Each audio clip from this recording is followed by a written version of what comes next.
Salut les replayers, on se retrouve pour une nouvelle vidéo. Les champions d'Afrique ivoiriens qui n'ont pu faire mieux que match nul face au Kenya. Je crois que c'était au Malawi le match.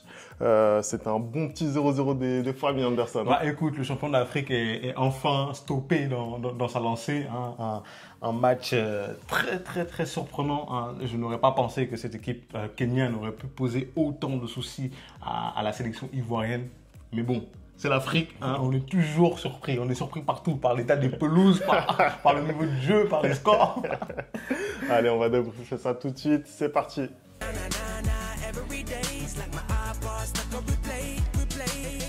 Allez, on va commencer tout de suite ce débrief. La Côte d'Ivoire, voilà, qui avait su gagner son match face au Gabon dans le choc de ce groupe et qui n'arrive pas là à gagner ce match face au Kenya. Anderson, tu as suivi ce match, dis-nous un petit peu comment tu as vu ça, toi. Écoute, j'ai suivi ce match-là, hein. Je ne veux pas te mentir, au début, je pensais que la Côte d'Ivoire allait faire les choses bien, très rapidement, hein, et j'ai été surpris par le niveau qu'a affiché la sélection kenyane. C'est-à-dire qu'ils sont rentrés dans le match, ils ne se sont pas dit qu'ils allaient forcément attendre la Côte d'Ivoire et uniquement jouer défensif. Au contraire, ce qu'ils ont fait, c'est qu'ils ont profité des erreurs des Ivoiriens pour pouvoir jouer en contre, et ils ont posé pas mal de soucis à la Côte d'Ivoire en contre-attaque. On a vu notamment que Emerse Faé avait fait quelques changements par rapport à la composition de ce qu'on a vu un peu plus tôt dans la semaine, notamment au milieu de terrain qu'on disait qu'on pensait qu'il avait trouvé la formule. Et bien, il a remanié ce milieu de terrain en mettant cette fois-ci Jean-Thierry Lazare à la place de Jean-Michel Seri. Hein. J'ai trouvé qu'ils étaient un peu moins bien justement dans ce match-là, le milieu de terrain. Et on a aussi en attaque Emmanuel Latte, hein, qui a remplacé le 9 ivoirien. Sébastien Haller, merci, je perds mes mots. Et franchement, ça a été un match très surprenant. C'est-à-dire que j'ai l'impression que les Ivoiriens étaient un peu fatigués.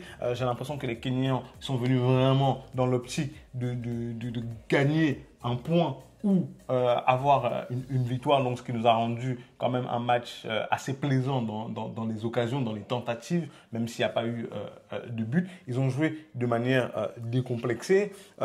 Côté ivoirien, j'ai trouvé que les joueurs étaient peut-être un peu fatigués, hein, et je ne veux pas mentir, je vais peut-être aussi dire la vérité. L'état de la pelouse n'a pas favorisé un jeu placé des Ivoiriens. La pelouse était calamiteuse, on ne va pas se mentir. Ce que j'ai vu de loin, honnêtement, ça avait l'air très compliqué. Elle était dégueulasse. Non, vraiment, elle était dégueulasse. C'était très difficile pour eux d'aligner 2-3 passes. Hein. Donc, quand c'est aussi compliqué de jouer au foot sur un terrain, bah, c'est sûr que tu ne peux pas voir la technique de certains être exprimée, hein, notamment quelqu'un comme Adangra qui peut faire de très belles choses. La Côte d'Ivoire a malgré tout poussé, hein. Ils ont poussé parce que même en deuxième mi-temps, ils sont venus, ils ont élevé leur niveau de jeu.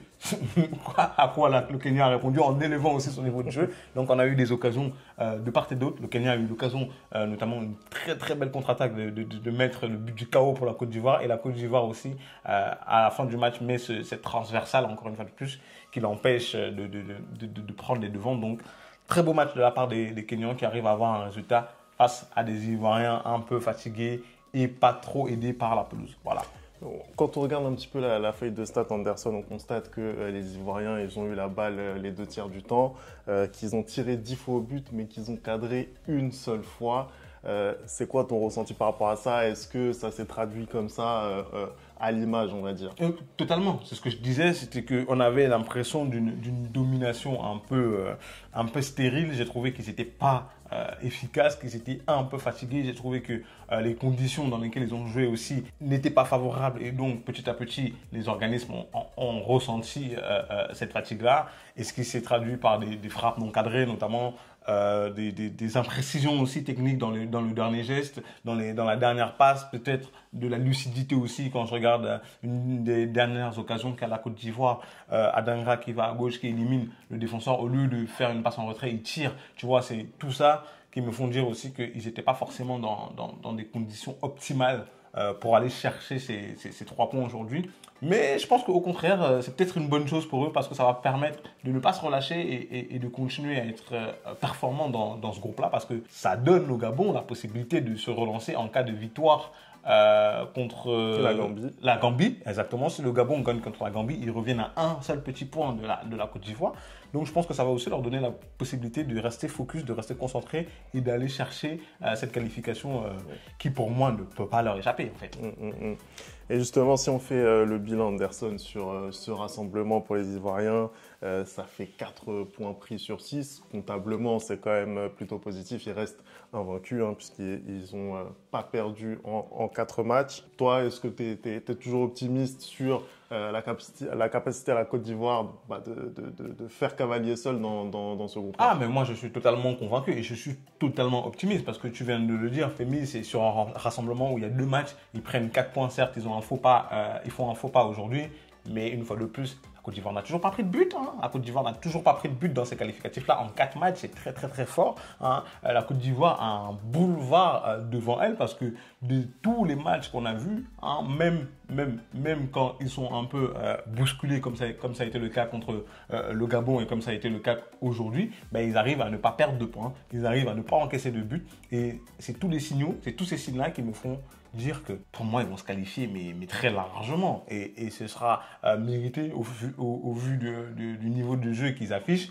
Comme je pense aujourd'hui, je pense que sur un autre terrain, un autre jour aussi peut-être, ils gagnent largement cette rencontre-là. Mais après, il ne faut pas non plus minimiser cette équipe kenyane qui, lors de ce rassemblement-là, justement, sort sur deux matchs nuls, je crois. Ils font 2 matchs nuls. Ils sont placés au milieu du classement dans ce groupe qui est au final très relevé après la Côte d'Ivoire. Donc, c'est un très bon point quand même du match nul pris par la Côte d'Ivoire. Et quand tu vois les circonstances du match, c'est un excellent point qu'il récupère et sans encaisser de but. Donc pour moi, c'est tout bénef. Ils sortent du rassemblement vraiment de cette trêve internationale vraiment haut la main. C'est tout bénef pour la Côte d'Ivoire. Désormais, le prochain match de qualification pour la Coupe du Monde, ce sera en mars 2025. Anderson, il va y avoir une énorme pause pour les Ivoiriens. D'ici là, il y aura d'autres compétitions. Sûrement la CAN. On sait pas, peut-être. Mais en tout cas, voilà, il y aura d'autres compétitions où les joueurs ivoiriens, en tout cas, seront concernés. Ça, c'est certain. En tout cas, vous, n'hésitez pas à nous dire ce que vous avez pensé de ce match de la Côte d'Ivoire. Merci d'avoir regardé cette vidéo. On n'oublie pas les bonnes habitudes, @le replay foot. Et nous, on se retrouve très, très vite pour une nouvelle vidéo. Ciao!